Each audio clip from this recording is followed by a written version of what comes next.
ولی ما مسلمان ها چقدر عاطفه داریم.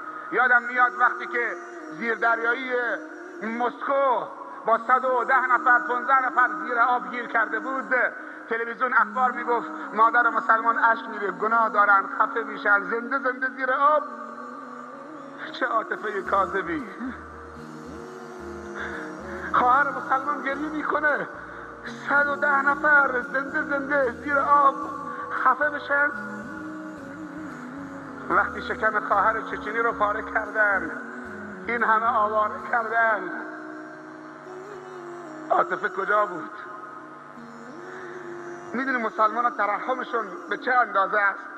وقتی میگن فلسطین مصیبت زده، نهایت زرنگی دیگه بکنه همدردی، انا لله و انا الیه راجعون.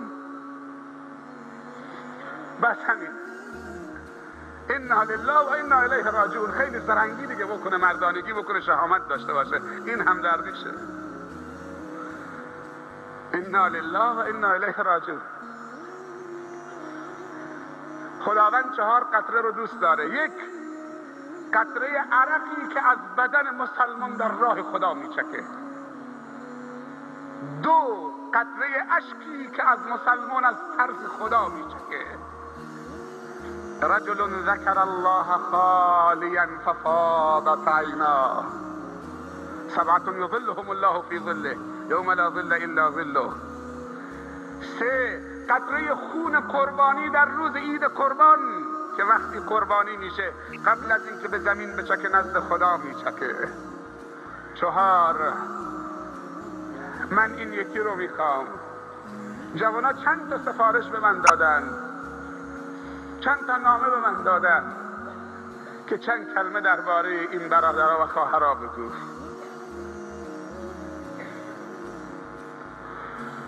قطره 4 قطره خون مسلمان مجاهد مبارزی که در راه جهاد و دفاع از شرف و ناموس دین خدا و مسلمانان به زمین میچکه. قبل از اینکه به زمین بچکه نزد خدا میچکه. اللون لون الدم و الریح ریح المسک.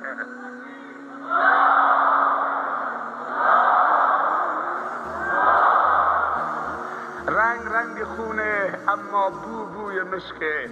شهید در راه خدا نه غسل داره، نه کفن داره، نه نماز داره، دفن میشه چون که نیاز نداره.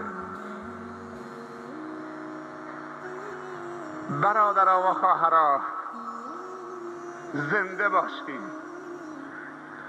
این اخلاق رو در خودمون پرورش بدیم.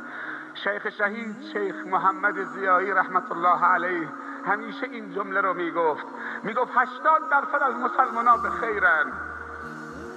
میگفت قدس شریف و سرهنگ و جنرال و سرباز وظیفه تهجد خان اون آزاد میکنه. و این نقطه رو میگفت که 80% از مسلمان ها به خیرن. سرهنگ و جنرال داریم، مهندس و دکتر مسلمان و با خدا و تهجد خان داریم. مشکل جامعه اسلامی 20% خرابه، اما بلندگو دست 20%. اگر دولت مصر اجازه بده که این مصری ها بریزن تو صحرای سینا بعد برسن به قدس کافی شونه.